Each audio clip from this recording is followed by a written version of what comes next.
This is a podcast about taking shit shows, the things that happen to us in life, and turning them into something good, and that's exactly what you have done. So I heard that you have had a 25-year-long meth habit, which is now in your past, and shortly we'll get to the moment where that turned around. But first of all, what I wanted to know is, how did you end up in that place? Yeah, well, look, it started off, I guess in my late teens, early 20s with weed, and then like everything else, you're a teenager and you experiment away, and I had a mate who was really into methamphetamine, and it started off as just a bit of a party thing, and I guess eventually it turned into a habit. It was, maybe just once a fortnight, and then slowly became more. And then when I moved to Australia, it sort of got out of hand, and then I guess probably like 6 years ago when I lost my job because of my carpal tunnel, I lost my purpose, and that's when it really spiraled out of control. Yeah. So do you think like mental health issues had a role in that? Look, or it was just more fun and party? No, I think childhood trauma had a lot to do with it. Yeah. There's usually reasons behind why people dabble with drugs in the first place. And also, like 25 years ago when this started, you didn't have the same sort of awareness for drugs. There was the internet wasn't around, so you didn't have that sort of internet awareness or anyone saying, hey, don't touch methamphetamine. Well, oops. So change began for you when your wife kicked you out often a flag. Hey, there's a problem here. Well, look, the problems had been going on in a lot of our we've been together 15, 16 years now, and for a majority of the relationship, it was always a lot of turmoil, brought around by my doing. She was aware that I had an issue, did not like it whatsoever, asked me to get help, and I would always, lie and tell her it wasn't as bad as what she thought, or I wasn't high, when she knew very well I was. And one thing led to another, and she kicked me out, and I became homeless again, and that put me in a not a very good place because I couldn't see my child, which I couldn't see my dog, and all the little things in life that make your life complete just all fell apart. Yeah. And then something happened that was a bit more of a catalyst for change. Yeah, so I guess when I became homeless, and I was reflecting on life and all the mistakes I'd made, and I could see all the people I was hurting. I decided that life wasn't worth it, and I'm sick of hurting people, so it'd be better off if I wasn't around anymore. Found a quiet spot, put the exhaust from my car back into the window, and sat there with a glass pipe in my hand and started the car up until I was throwing up and then dizzy, and then I sort of just remember sort of flaking out. And the next point of that was I sort of remember like bits and pieces of being dragged out from the car, and then I woke up in hospital and I thought, fuck, what a loser, I couldn't even do that properly. So who dragged you out of the car? I don't know. I think it was police or ambulance or something. So someone noticed there's a guy in a car? Must have. Yeah, wow. Yeah, I don't really know the whole background story as to how it all come about.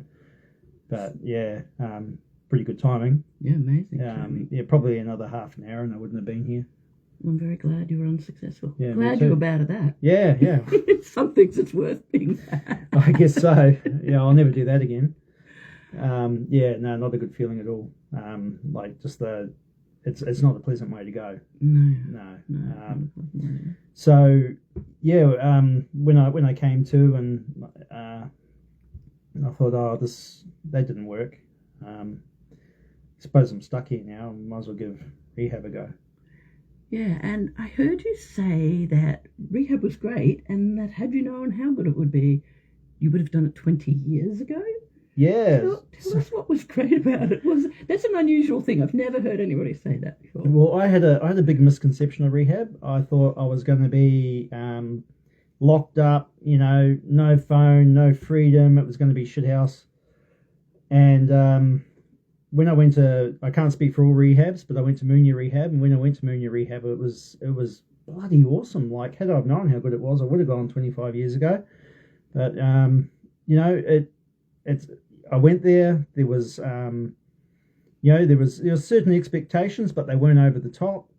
4 meals a day. They got a swimming pool, and they help you out with all those all that trauma and all the stuff that makes you do why you do. And look, I found the place a godsend. Like, I think if I hadn't have gone to Moonya, I wouldn't be here today. It was really, really good. So anyone who's struggling with addiction, it's worth looking into.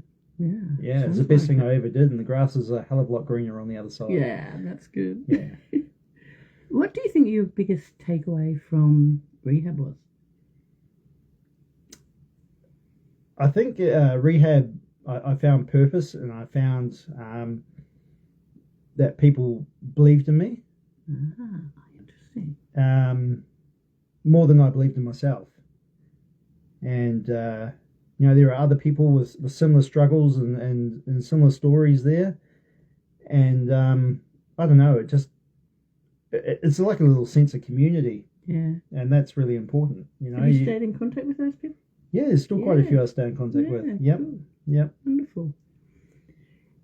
These days, so how many years down the track? 2 years and 2 years? And 22 days. 2 years and 22 days. So 2 years and 22 days. Yep. What are the things that you feel have contributed to you staying on track and not going back? Oh, look, I think accountability. Mm-hmm. I got 34,000 Facebook followers, right? So I got to be accountable. I can't let everyone down. You right? keep him honest. But also, like, accountability to my partner. Like, I got a second chance there. I got a second chance with my family. I got a second chance with my child. I got a second chance of actually leading the sober life that I guess I wanted for so long, but just couldn't obtain. And there's no way I'm going to fuck that up. Yeah. No way. Yeah. So but even now, like, I still do random piss tests just to show accountability. Mm-hmm. There's probably plenty of people out there that doubt me. Mm-hmm. And I'm like, dude, I'm clean. Good. Nothing to hide here. Yeah. Sounds like you've got an amazing partner. To take somebody back from that is exceptional. Yeah, she is the best. Yeah, what an amazing woman. She's an amazing woman. Yeah. Love you, Jenny.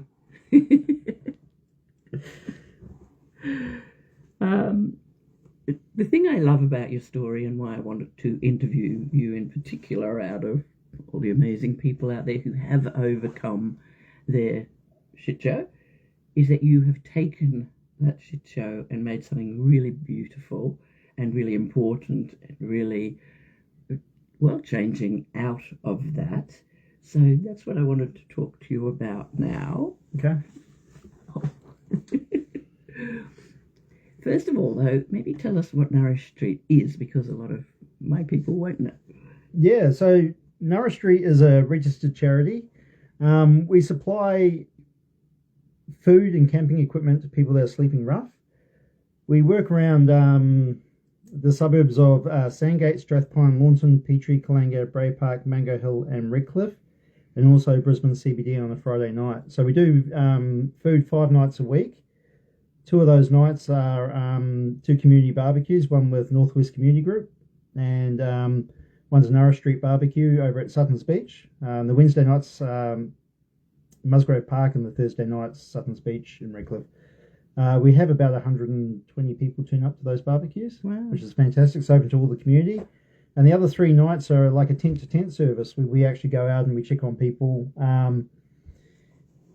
For me, the food is really secondary to what it's all about. Yeah. It's more about that connection and reminding people that they're not forgotten, like I felt when I was in my car.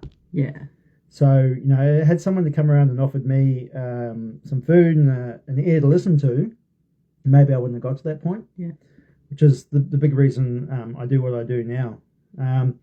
We supply food 5 nights a week, and the way that all works is magic. It's a massive community effort. Like, it's so heartwarming. So are people out there cooking for you?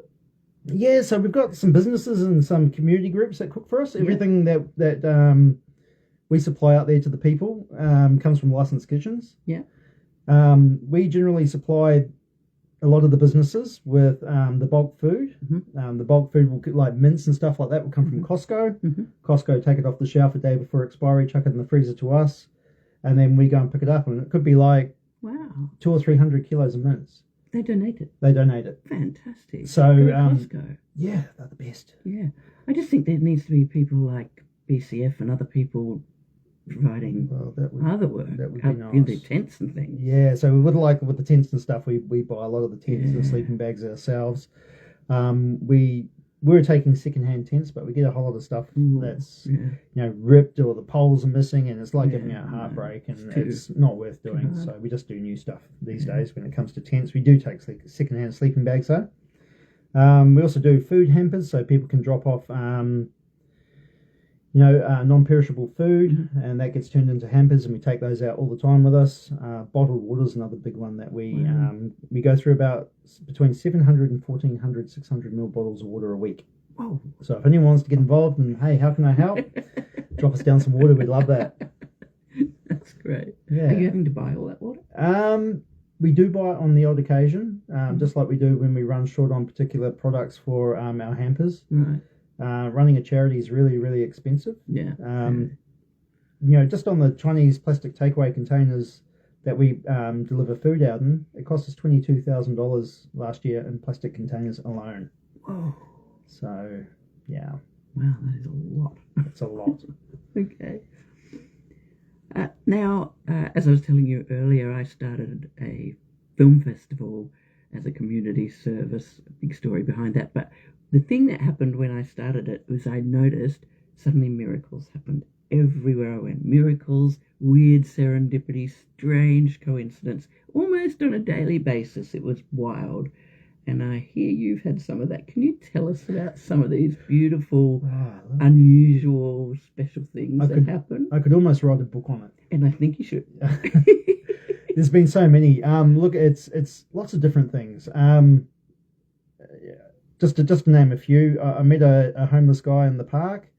He had two names tattooed on him. One was Beau, which is my name, and he had Kane, which is my son's name, and that was tattooed on him. Wow. And I thought, wow, what are the chances of that? I'll be driving along, going to see a particular person to talk about something to do with Nourish Street. I'll look up and there will be their name on the number plate in front. Cool. A little while back, I'd just done the bread run. I was coming back. I was thinking, it's been a little while since I talked to my sister. And I looked up and there was a number plate diner in front of me. Just wow, stuff you couldn't even plan, even if you wanted to. It's been times we've run really, really short on meat. And I said to my partner, how are we going to do food tomorrow? We've got no meat. And then someone will message the next day and say, hey, I've got a whole freezer load of meat I can donate to you. That's incredible. And the list goes on and on and on. There's been so many I lose count. Yeah, you can tell me a couple more. They're really lovely. Oh, all right. What else have we got? There's a gentleman named Jinko, which I help out quite a lot. And I went for a walk one morning and there's Jinko on a number plate. Number plates are a big one for me. Wow. Number plates are a big one. Wow. Yeah. Didn't get number plates.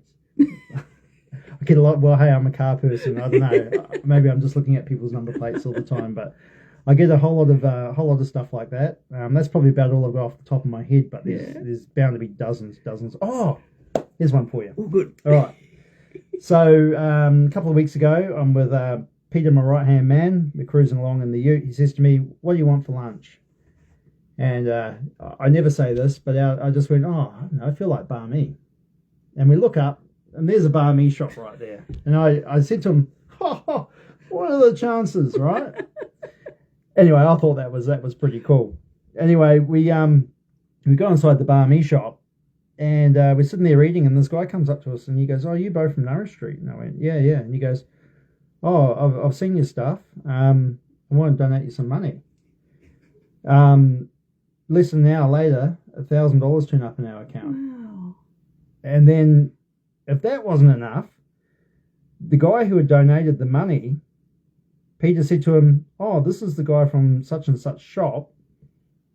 He was actually going to be the next guy that we go and visit on our way down." He came to you instead. He came to us instead, Wow. but like it all happened because I felt like barmy.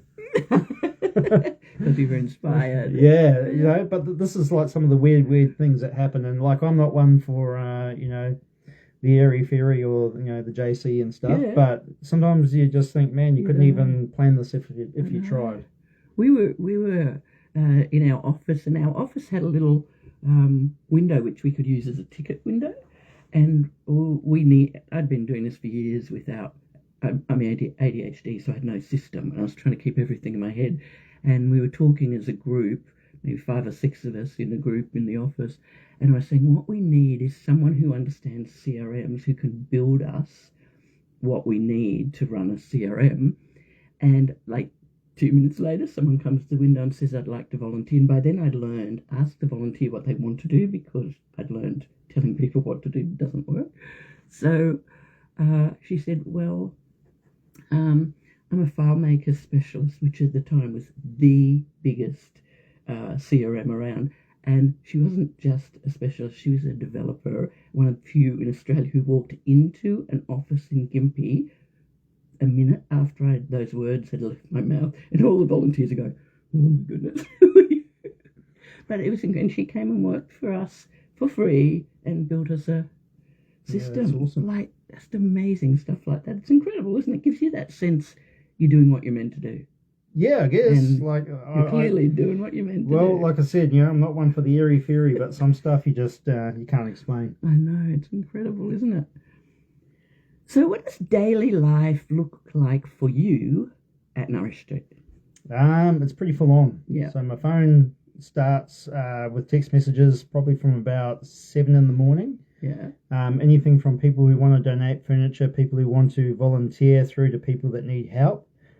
I go drop my boy off at school around 8 o'clock, and then from there I do try and get to the gym, but it hardly ever happens. Well, you look like you do. Yeah. It's fat.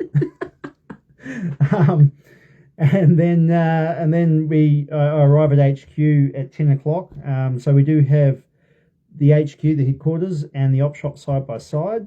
We've got a pretty good flow of volunteers that come in, but there's always people dropping stuff off, people picking things up, people wanting to talk to me about what they can do, and it's absolute chaos. In my mind, it's chaos anyway, because it's just one person bang after the other, and you don't even have time to scratch yourself in between. Anyway, that goes on till about 3 o'clock.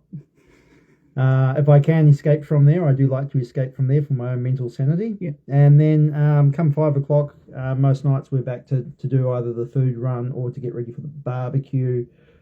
And then we go and do it all, go till late, 10:30's sort of 10:30, 11 o'clock's the average time I get home at night. Wow. On a Friday night, it's usually not till 1:30 a.m. because the Friday nights are a big run in the city. Yeah. We see about 150 rough sleepers per night. Wow. So full on. So have you got other permanent staff who are helping with that daily? We haven't got permanent paid staff, but we do have some really, really good volunteers. Yeah. Peter is there almost every day, as well as some other volunteers who come in and help out. They just really believe in the cause. Mm-hmm. We're always struggling for reliable, consistent volunteers that want to help out in the op shop or in the warehouse. You just got to be able to be willing to be flexible, come in and do almost anything. Yeah. And look, if you come in with the attitude that you're not there to help yourself you're not there to help Nourish Street, but you're there to help other people. If you come in with that attitude, it's a brilliant place to volunteer. Yeah. So if anyone wants to get involved, send us an email to volunteer@nourishstreetinc.org. Yeah, but not before 7 a.m. Oh, I don't answer the emails, so go for gold. So when you say you're doing a food run, Yep. what does that involve? Do you drive somewhere, pick up cooked food, and are you delivering? Like, what does this look like physically? Okay, so yeah, what we do is, we have places like Two Chefs and a Cupcake. That's pretty local to us, so we'll use them as an example. I'll drive there. They'll have the meals all packed in polystyrene boxes inside Chinese takeaway food containers, all nice and hot at temperature. We have some insulated sleeves that we drop those boxes into. I then race back to HQ. We split the food between two utes. Depending on which ute is going which direction and how our workflow has been with the amount of people we've seen. We also give a dessert at the same time. So we've got Brooklyn Donuts at Strathpine Shopping Centre, who are fantastic. They donate us all their leftover donuts at the end of the day. Wow. So we have a lot of that goes out. And for anything remainder, we've got a lovely woman who makes us cake.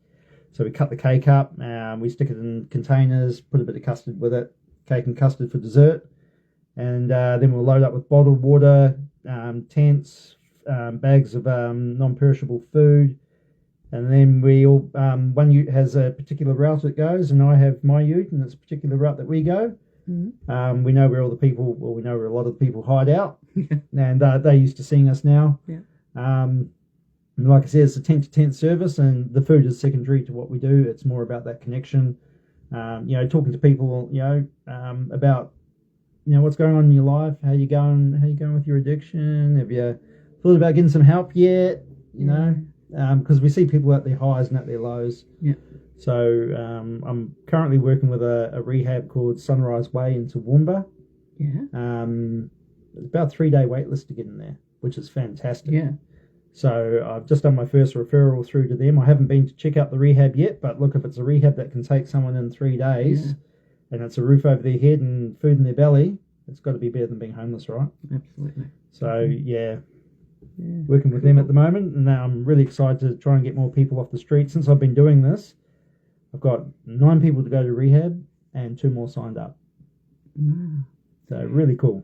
What do you wish people understood about homeless people that you think maybe some of the misconceptions? I can see that my phone's going to go flat soon, but okay. Have you got a? Do you want me to get a battery? Have you got a C charger? I've got a little battery. Yeah, that'll do. Yeah. All right. You talk away about what you wish people knew, and I will go and get a battery. All right. So I think there's a lot of misconception that people experiencing homelessness are just all junkies or people that want to be homeless. I can tell you from ground zero that homelessness can affect anyone, and it does. We see a lot of elderly people that have become homeless. We see a lot of mothers with children that have escaped, violent situations that have become homeless. At the moment, with the rising cost of living, the rising cost in rents, it could be happen to any one of us, and it does. Also, trying to find a rental at the moment, it can be really, really tough. So I hope you're coming back soon, because I'm getting stuck for words. Leave me alone. I didn't really believe you'd ever be stuck. Oh, I am. Leave me alone like that. Which one of these 3 do you like? Talk about being prepared, right? Rocking up with a flat phone. And a giant battery. Awesome. This will work. This will work? Great. All right. Sorry, guys. I'm just going to pick this up for a second. Get plugged in and we'll be back away again. Hey, there we go. Good. All right. We're back on. We're back on. Okay. So, if people were to want to help, how could they best help? What is helpful and what is not helpful? Because I think often when we want to volunteer somewhere, so I found this when I was running this event, is I had all these volunteers wanting to come, but they would often come with an agenda that didn't, in fact, work out very well. What sort of things, what expectations do people have that may be disappointed, or what, just have a little chat about the volunteering experience and Yeah, well, look, you're absolutely right. People do come with their own agendas sometimes, their own egos and things like that. Or I think that they forget that they're not doing this for Nourish Street. They're not doing it for themselves. They're doing it for the people out there that we look after. Yeah. So I think, if you want to volunteer, it's you got to keep that in mind. We like a nice, harmonious volunteering area. We don't like conflict and we don't like egos. Everyone's there to work together as a team. But look, I think we've got a pretty good crew of volunteers at the moment. Yeah. And they need to come with flexibility in mind. 100%. So you could be working in the op shop, you could be wiping down furniture, you could be pricing things, or you could be over at the HQ making food hampers up, or making toiletry packs up, or helping move some stuff around, or we've always got stuff coming in at the moment, so sometimes you can be picking up items and putting them on shelves and answering the phone and all the other fun, exciting things that go with it that I can't handle. So, what do you most need? Consistency. Consistency. Yes. And I guess commitment. I remember. So we had an event that was ticketed, and we had a downtown ticket office donated to us. And I had someone ring me and said, "There's no one in the ticket office." And so I rang the volunteer, and they said, "I'm getting my hair cut." They just walked out, left the office, and got the haircut. And he basically said to me, "Look, I'm a volunteer. Don't tell me what to do. But if you come and can't be told what to do, there's not really much point coming, is there?" That's pretty much it. Yeah, you got to sort of come in with an open mind. That you may be asked to pick up some water and move it, and clean the toilet. Well, we actually got a lovely lady who comes in and does that, so we try not to get people to clean the toilets. Right, but it's always fun, and it's a pretty lively atmosphere. We do our barbecues twice a week. Like I said, Paul at Northwest Community Group does one at Musgrove Park, and we do one at Sutton's Beach, and that's a awesome place to come down and get involved. You might not be flipping sausages on the barbecue, but there's packing up the tables, putting them away, but there's also the engagement. Sometimes you're just sitting there talking to people. I mean, what a crazy way to volunteer, right? Yeah. Wonderful. And so important to be heard, for those people to be heard. That's what we need, isn't it? To be seen. Exactly. It's been described to some people, to me, as the best day of their week. Oh, how beautiful. Yeah, I love that. So great. Dream. What is the dream? Eventually, I'd like to move into supported accommodation. Yeah.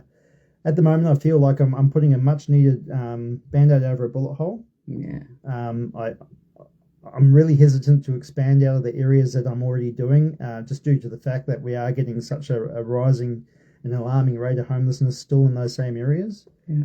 So expansion is not really on the cards at the moment. But if I was to go in a certain direction, it would be supplying supported accommodation, so that you can actually give people that step up to a step out.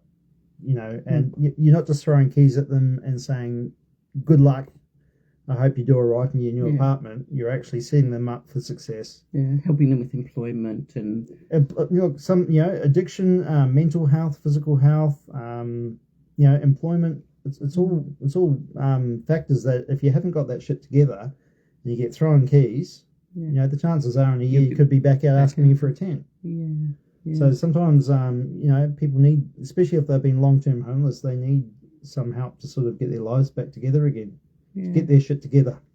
Yeah.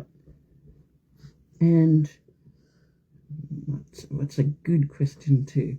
Okay, so tell me your favourite bit of life advice for people. Oh. If you only got to teach your kid one thing, what would that life advice be to him?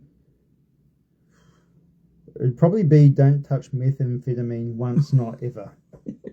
Seriously. It's a really good bit of advice. It's a really... I wasted 25 years of my life because I touched that shit. Yeah.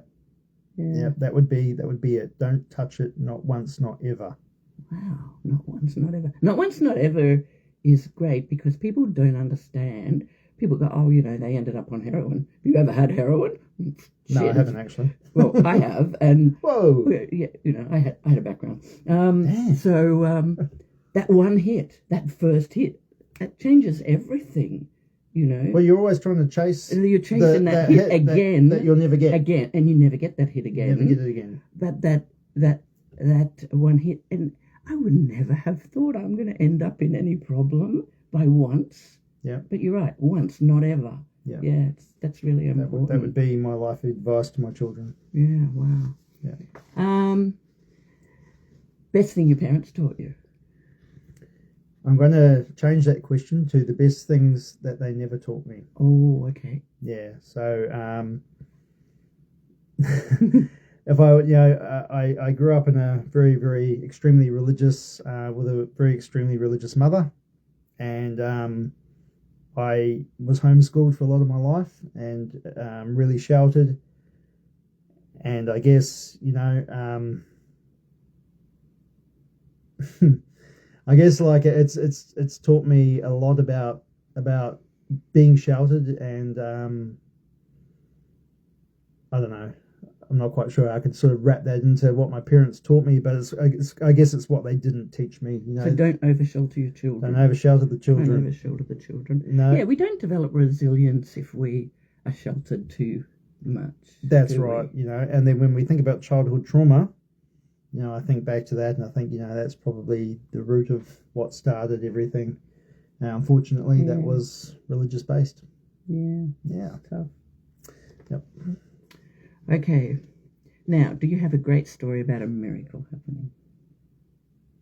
I guess we've probably already touched on that, but probably being found in my car at the right time. Yeah. The chances of that happening, especially where I was parked, I was really out of sight, out of mind, so I don't know how the hell anyone found me. Yeah. So that was a miracle. Yeah. Yeah. Wow. Yeah. Shall we go to most embarrassing moment? Oh. Yeah. Okay. All right. Are you ready for this? I'm ready for this. All right. I'm up for it. So, most embarrassing moment in my life would be when I was about 7 or 8 years old, and I was in church with my mother, and I said to my mother, "Mum, I need to go to the toilet," and she said, "Off you go." So I raced out to the toilet. She wasn't very happy about me walking out midway through church. It was one of those things you just don't do. So I raced out. I went to the toilet as quick as I can, and I zipped myself up without tucking myself in properly, and ran over it with the zipper,